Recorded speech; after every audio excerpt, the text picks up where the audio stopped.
Today, I will be talking about changes.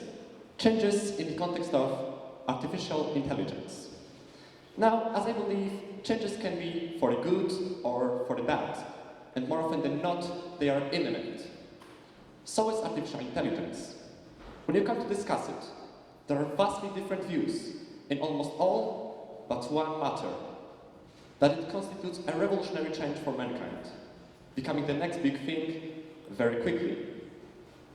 Although what we're experiencing now is just the beginning of AI development, it is already used in, for example, recommendation services, telephone systems, search engines, medicine, automated vehicle, and a lot more other branches. It is without a doubt that our future, at least partially, lies in the imaginative hands of software and machines. The question here should be rather, to what extent are we able to regulate AI so that it works for us, and not perhaps the other way around?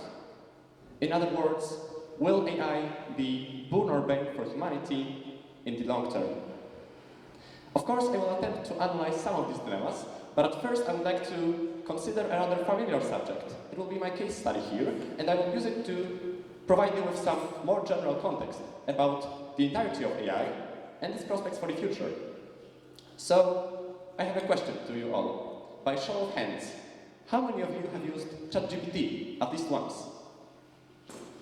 Okay, that's a lot of you, as I expected. Then you probably know what ChatGPT is. ChatGPT is a chatbot that reacts to almost any prompt we give it with very high success, with very high chance of providing you with the right answer. It has been often described as the start of an AI revolution and has deservedly earned itself a massive amount of coverage in the media and among different social groups. It has been able to solve equations, write poetry, even create music, more on which we will have a chance to see later on in detail, but I won't spill the beans right now, and do a lot more other tasks that we humans deem mentally demanding. However, AI can be also seen, for example, in terms of the branches that are very close to us, such as education. Of course, estimates vary, but according to a US survey, 1/3 of all college students are using ChatGPT for their schoolwork. And I think the key word here should be that 1/3 admits to doing so, because probably the numbers in reality are much higher.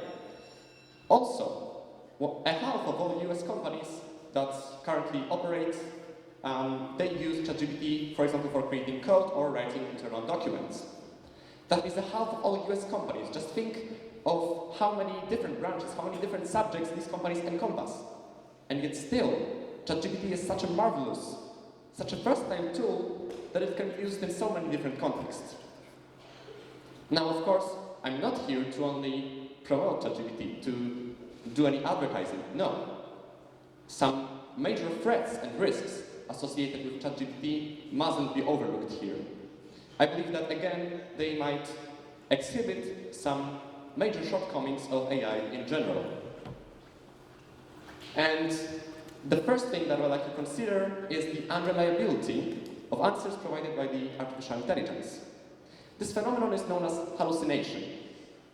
It happens when ChatGPT gives us a response that is very confident, very authoritative, very cleverly worded, yet at the same time, it is utterly, completely wrong.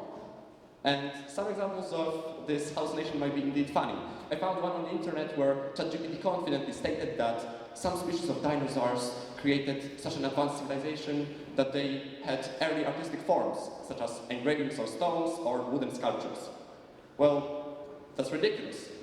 However, it doesn't get as funny when we consider just how likely it is that in the future, humanity will be very much dependent on AI. And when I say future, I mean the next decade. Here's the diagram that you probably already saw before.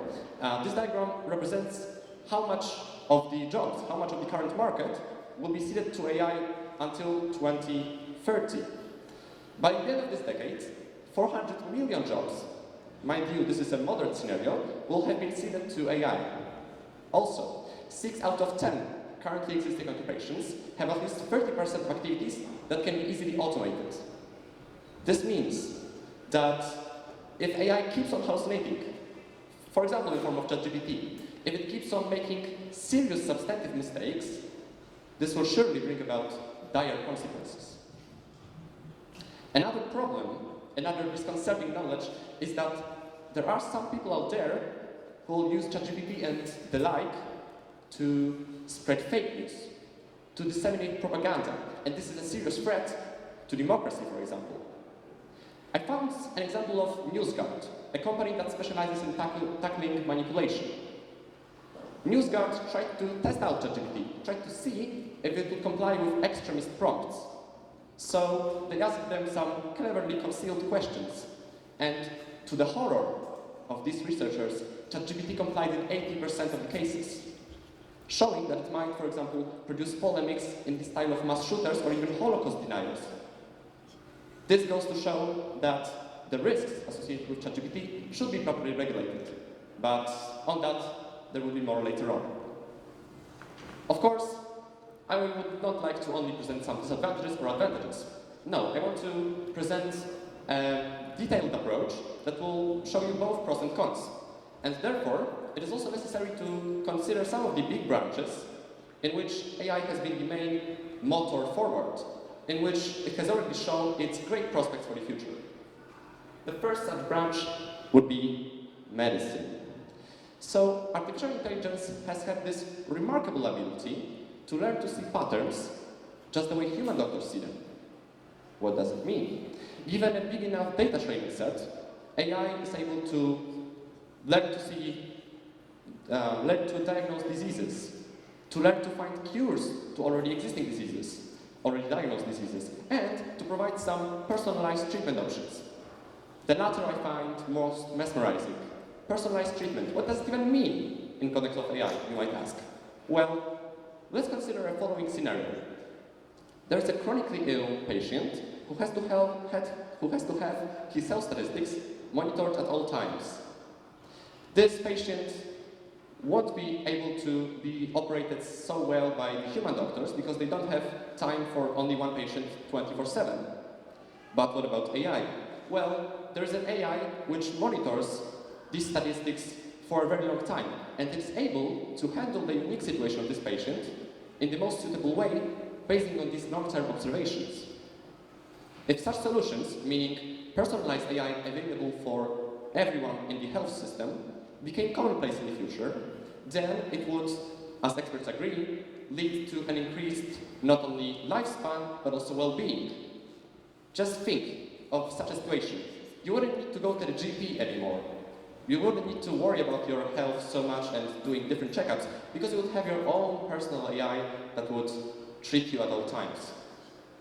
Well, this does sound a bit dystopian, and if you have some aversion towards such ideas, then it is completely alright.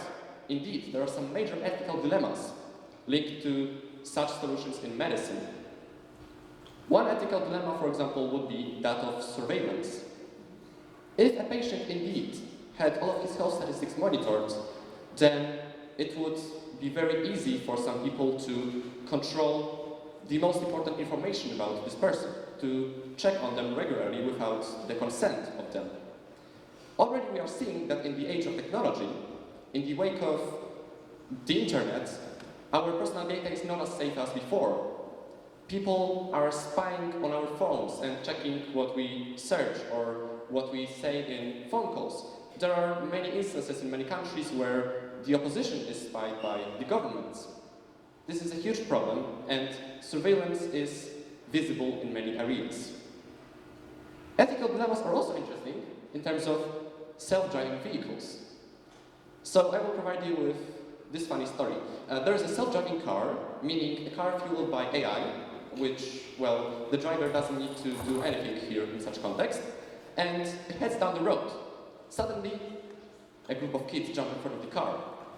The algorithm should be pre-programmed to pick one of the two decisions. It can either save the life of the driver or save the life of kids. Well, what should it do?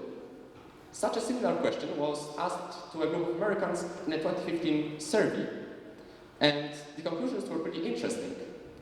Of course, usually people who responded in the survey opted to always save the greatest number of lives, However, when one very clever condition was added that these respondents were to imagine themselves as the driver, then they swiftly changed their positions and said that they always wanted the car to protect the driver. Of course, this situation might be pretty extreme, but such decisions would have to be made in the future when such things as self-driving car became commonplace. Therefore, we must think about regulation in terms of, for example, pre-programming vehicles. As some superheroes say, with great power must come great responsibility. And this is also true in context of AI. So now, regulation. I said regulation, and I mean it. Regulation should be, in my opinion, the most interesting keyword, the most important keyword when we consider our encounters with innovative technologies. But how does the case of regulation really look like? Do our governments, the institutions that oversee the population, really care about the regulation? The answer here can't be unanimous, but shortly, yes, it depends on the geographical place. And I'll start, I believe, with some positives. The European Union. The EU has proven that it cares about the regulation. And in 2023, in April, they started work on the Artificial Intelligence Act. The European Union, it has, well, different organs, so the Parliament has already consented to this law. It still needs to be accepted by the European Commission before it enters into law. What would such act entail? The European Parliament calls it the first AI comprehensive law in the world. First of all, it would like to ban all abusive systems. Abusive systems meaning here, for example, face recognition systems or emotion recognition systems. These are deemed too dangerous. Moreover, there will be a unique set of obligations for each company to fulfill before they start operating on the EU market. So for example, in terms of ChatGPT, they would have to release regular summaries of data that these chatbots are trained on in order to ensure intellectual property rights. Moreover, there is the case of EU politicians who have devised a list of AI threats, and they consider these threats, for example, to be threats to democracy or threats to basic human rights. Think what you want, but in my opinion, this proves that politicians in Brussels do know what they're doing. Probably the most important facet here is that regulation is favored over innovation. This means that every company that would like to operate on the European market would have to, at first, undergo proper scrutiny by EU institutions, and only then would it be able to work. But the case, of course, varies, and it is completely different in the world's greatest superpower, the United States. The United States has not yet done any legislative work in the Congress on AI. And as forecasts say, they are not planning to do so. You might ask why. Well, here the question is that of a technological race that the US is very much engaged in. A technological race with predominantly China. The US cannot afford to fall behind in a race where the Silicon Valley is the main driver of the progress. If there are any regulations imposed on these facets that the US currently has in the Silicon Valley, then this would very much hurt their economy, and they are not willing to take risks. And the last example that I would like to consider here in terms of regulation would be China. In terms of China, there is quite substantive regulation in order to make AI better in the country. But AI better in the country does not mean better conditions for the citizens. To the contrary, the Chinese regulation has seen worrying implications for the Chinese population, and it has only strengthened the authoritarian grip of the central communist government. You've probably heard of such a concept as a social credit score. It has been formally discussed on memes, as far as I'm concerned, but it's not as funny as the memes show. So this social credit score, it assesses people's actions in such areas as public transport or, of course, the internet. And they are given a ranking by the artificial intelligence. There are some people who will be ranked very highly. For example, they disseminate Chinese propaganda. And thanks to this, they will be able to get some major benefits, such as additional access to healthcare or additional access to education. But there will be also some defiant Chinese, there already are, who, for example, want to type in the Chinese equivalent of Google, why did China annex Tibet in 1950? Well, these people will end up in prisons. These are the worrying implications of AI in China. Of course, there have been already comparisons to notorious examples from literature, such as Orwell's 1984. This is the surveillance that must be prevented. These are the conditions which are reminiscent of the worst possible usage of technology to oppress people and strip them of their civil liberties. For the conclusions, I would like to once again come to my case study, to ChatGPT. Its manufacturers, OpenAI, have recently stated that they wanted to create AGI, meaning Artificial General Intelligence, which is a concept of AI being as powerful as to perform all functions of the human brain. Such concepts are no wonder often rejected as too powerful. And consequently, an open letter was published this year to OpenAI, calling for halting of all operations on models more developed than ChatGPT. They want to halt the operations, the development, for at least 6 months, while creating some AI governance systems and institutions. The letter was, for example, signed by some major technological brains, such as Elon Musk or Steve Wozniak, a co-founder of Apple. For the conclusion, here's what they have to say in the letter. Humanity can enjoy a flourishing future with AI. Having succeeded in creating powerful AI systems, we can now enjoy a long AI summer, in which we reap the rewards, engineer these systems for the clear benefit of all, and give society a chance to adapt. Society is hit pause on other technologies with potentially catastrophic effects in the past. We can do so here. Let's enjoy a long AI summer, not rush unprepared into a fall. And this will be my conclusion for the speech as well. Thank you all for your time and attention.